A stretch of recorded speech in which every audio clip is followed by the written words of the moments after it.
Hi everybody, thanks for joining in. Today in this video, I'm going to be talking about mobile learning apps, specifically an app called Today in History. Today in History is an app I actually use in my 6th grade classroom with my students. And in this video, I'm going to review its features, how you can use it with your own students, and all the different options it has to offer. Let's start. First, you need to make sure that you have the app on your mobile device. You can get it from the App Store or from the Google Play Store for completely free. You'll recognize it by a black and white icon. Once it's installed, you'll see the icon show up on your phone, just like you can see it on mine. The icon is black and white, like I said, and has the letters TIH right in the middle, standing for Today in History. Let's click that app and open it up. As it's opening up, I'll tell you a little bit about the app itself. Today in History is a great app for social studies class. In the app, based on what calendar day you're looking at, it'll show you events in history that have happened on that day. It's a great way to engage students in general historical knowledge, increase their background knowledge on certain topics, and get them interested in what happened in different parts of the year. So now that we're in the app, you can see the main screen. Right up at the top, it says Today in History. Next to that, you'll notice that there's a date. It says November 20th because that's the day I'm looking at the app on. But if I were to look at it tomorrow, it would say November 21st. By clicking on the date, I can even change what day I'm looking at. You'll notice that the month and the day comes up. One thing you can have your students do that I think is a lot of fun is introduce the app by having them look up what happened on their birthday. So for instance, my birthday is November 26th. So I'm going to scroll this 20 straight down to 26. I already have the month right, so that's a good fit. Once I have both the month and day correct, I'll hit done. You can see that the events right below change to match the day that I picked. This is great because you can have students look at historical events related to any day of the year, even if it's not the actual day you're looking at it on. Most of the time I use it though with my students, I do personally have them stick with the calendar day. That helps the event stay relevant and current and helps us all make sure we're looking at the same articles. That makes discussion a little bit easier. Now that I've reviewed the title at the top and how to change the day, I want to go over a little bit about things to notice about the events and articles below. So all of these articles are labeled as events, but I will also say that it's not just events, it's also people and places as well. They're all just labeled as events because they're all part of these big historical events that our students are looking at. You'll see first off that there's a title quickly describing each event in history that happened on that day. So right now I'm looking at November 26th, which is my birthday. And I can see that, pretty exciting, King Tut's tomb was discovered on that day.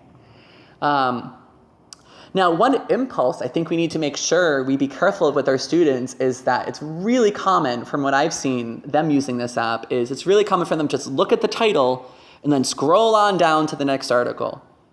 But by clicking on the article, you can find out so much more. So first off, there's usually an image associated with it. It's a great way to increase your students' visual literacy skills, and you can ask them questions about why would the creator of this app choose this photo to go with this event. Additionally, right below the photo, next to the word event, on the right-hand side, you can see the date that this event happened. So this happened in 1922. Now, is that ancient times? No, but it's still a long time ago, and it's something that students might not really know unless they go on an app like this that digs into the past. By scrolling down past the image, I can see the content of the article itself. It has far more details than the title, so really encourage your students to dive into that article. In addition, I do want to point out some other features on this article page. At the bottom, you'll see links such as Howard Carter, Egypt, or Tutankhamun. Those are links to other articles related to content in this.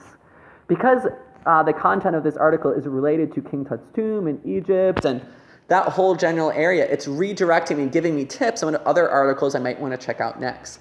This is a great way to create learning extensions for your students. So for example, if I want to learn more about Tutankhamun after clicking on it, I can click on him, and it'll bring me to the Wikipedia page about it. Now, be careful with Wikipedia. It's not always the most reliable source, but in the context of this app, which is pretty simple and I usually just use as check-ins when they come into the room, it's a great informal way of learning more about a topic. So I'm going to hit X on that and get off that Wikipedia page and go back to the app. Then I'm back in the app. I want to point out one of, I think, the best features on this site in terms of a student's ability to engage with it. If you'll notice in the upper right corner, there's a heart. By clicking on that heart, I can save this to my favorites. It's very easy to create an account with Today in History. All you have to do is sign in with Google. Once you have an account, you can start stockpiling up your favorite events. So that way, if you ever ask your students to share with you some interesting things they learned, all they have to do is click on their favorites and share out some of the biggest events in history that they've read. What I'd like to do now is quickly show you how to do that login feature and review your favorites. So let's look at that. To get off the article, I'm going to hit that arrow up at the top, and it brings me back to this main screen. Now, you might notice up at the top 3 bars right on top of each other. I'm going to click on that. Once I click on it, there's lots of different features we haven't seen yet. The search bar can be used to search for different events related to any sort of content you're looking at. Now, normally I just use this as general historical knowledge as a way to get students ready for class. But if you're looking for a more specific topic, you can put it right in the search bar and see what comes up. So for instance, if I put in the search bar Germany, and then I hit go,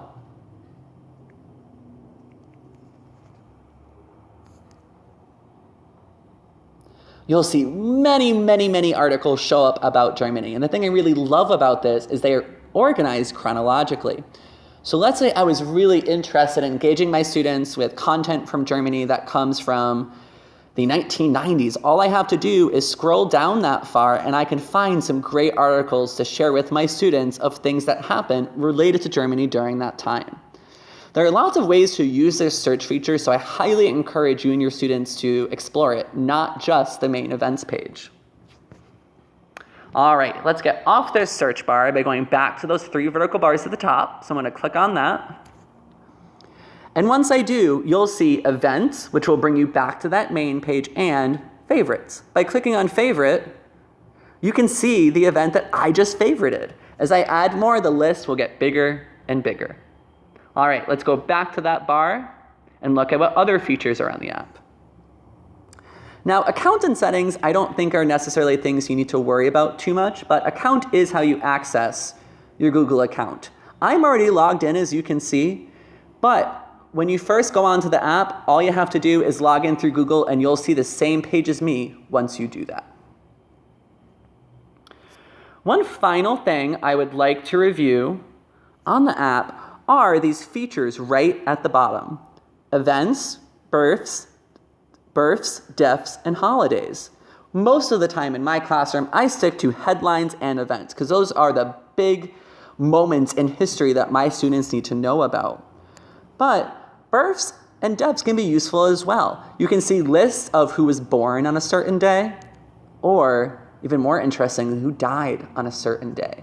This can give students appreciation for some of the major historical figures and power players in our world, or even just see who was born the same day as them on their birthday or their friend's birthday.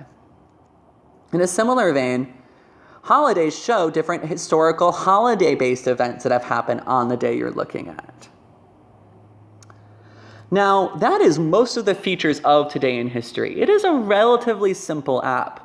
The way I use it in most of my classrooms, like I've said, is just when students come in my room, they're sometimes real loud. And one way for them to focus and get ready for learning is by going on this app.